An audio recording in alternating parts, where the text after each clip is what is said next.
Okey, pendapat.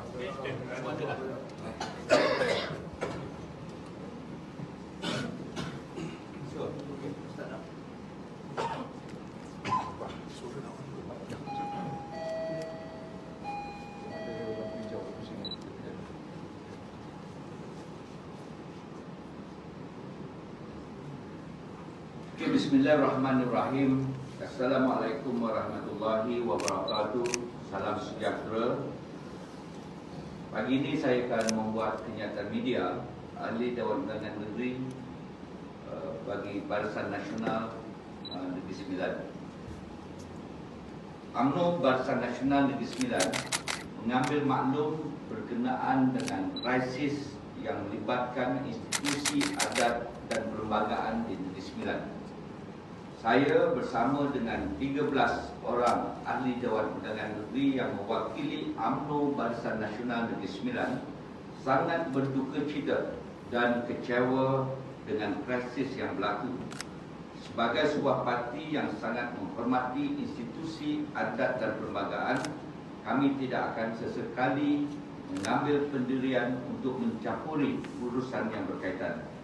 Sebagai makluman, saya bersama dengan Esko daripada UMNO Barisan Nasional tidak pernah dimaklumkan dalam sebarang perbincangan di peringkat kerajaan negeri dan hanya mengetahui krisis ini apabila keadaan sudah berada pada tahap kritikal sehingga menjadi perdebatan umum. Yang Amat Berhormat Menteri Besar sewajarnya memainkan peranan dan menggunakan kebijaksanaan beliau sebagai Menteri Besar dalam krisis ini.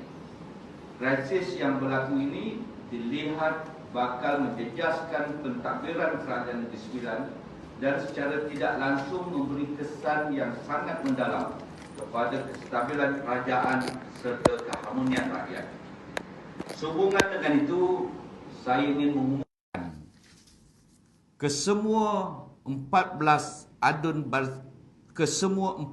adun UMNO Barisan Nasional Negeri Sembilan dengan ini sebulat suara hilang kepercayaan kepada Yang Amat Berhormat Menteri Besar Negeri Sembilan dan menarik sokongan terhadap kerajaan negeri pimpinan Yang Amat Berhormat Menteri Besar Negeri Sembilan.